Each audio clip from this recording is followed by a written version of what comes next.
Hello, welcome. My name is Steve, and I'm creating a racing game in Unity. This is devlog number 33. So let's go ahead and get started. One of the viewers in the last video, I asked for some feedback and was basically looking for what you guys are looking for. That way I could produce some better content. And some of the feedback was that you'd like to have some insight in some of the decisions that I make as I'm working on this project. And I thought this was a good example. So I'm currently still working on open world level design, specifically setting up the AI traffic system that I wrote on this road network. So one of the things that I was faced with, one of the challenges, was I don't know how big I'm going to make this map, but the initial blockout phase, this was the landscape I made. I forget the actual size of the terrain. I think it's about 4 square kilometers. Basically, I tried to make sure that I kept this terrain in a world space limit to avoid floating point precision errors. And I started working on this area. So this is the downtown area. And yeah, I'm basically starting to build the traffic system on the road network that I've created and just finalize this area. And as I've gone through that, I'm going to show you what the current process for creating waypoints and routes for these AI traffic cars is.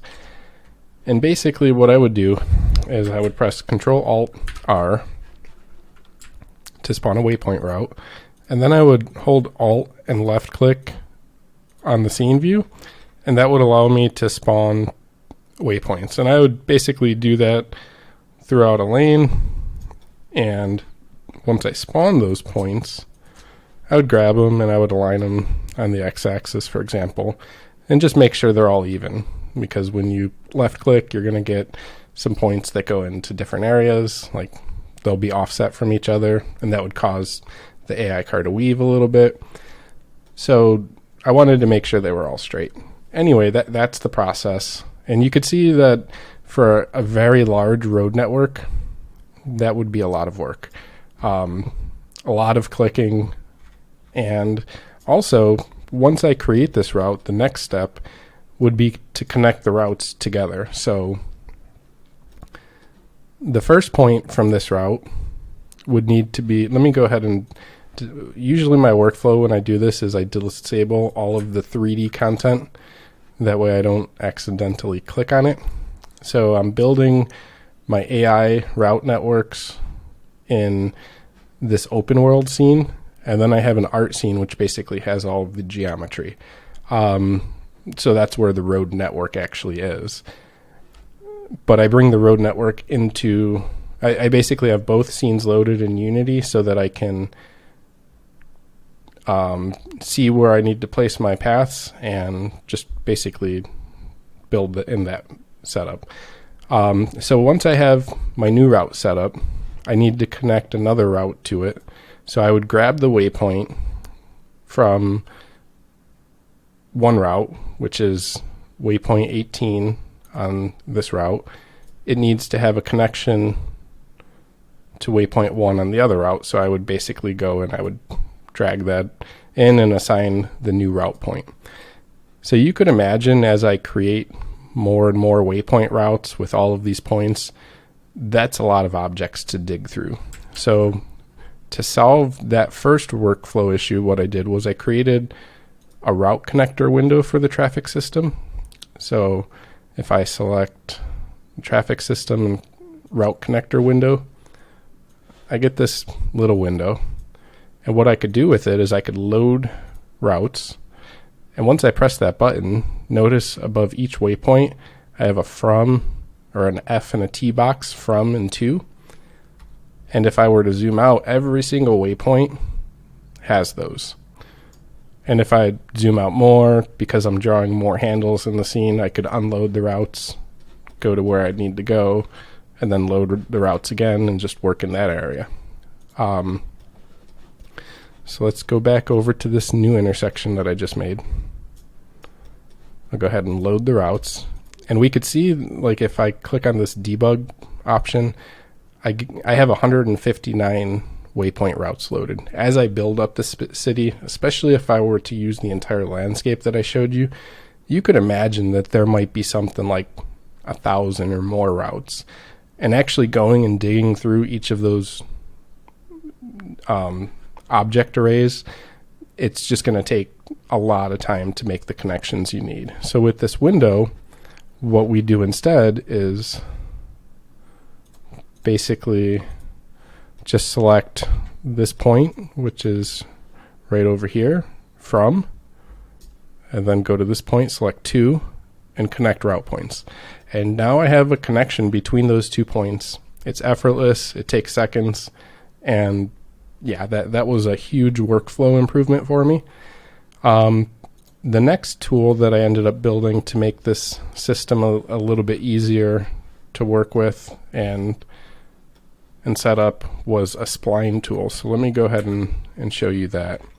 So instead of manually creating each route and then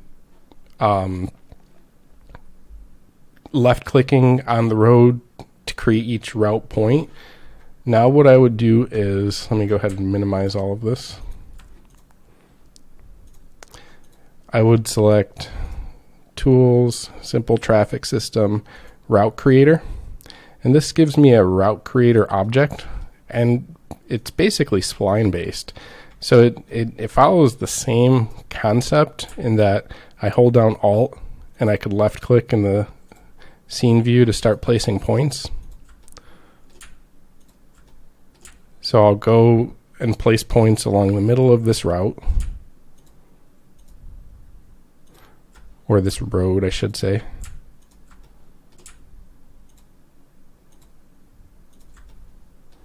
It's a long road.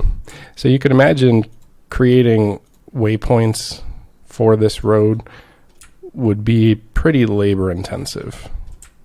And that's basically the reason why I built this tool and at this phase. So I did all of the parallel routes, all of the ones that run north and south and east and west, because those were easy to configure with the previously defined workflow.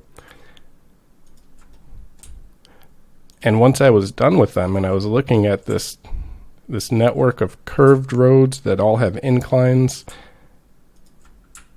I realized that workflow is not going to be something that is really feasible.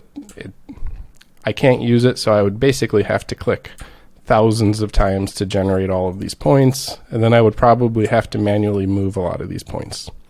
So now instead what I do is I create a spline, and here we go. I have a spline with a bunch of points on it, and the start and end points are controls. So basically you might see that the curvature of between these 2 points being adjusted a little bit. So I could adjust these and make them all as perfect as I need to be, but this is pretty much good enough. So basically I'll grab the end control point, and I'll make sure that curve is fixed, and I'll do the same thing with the start point. Oops.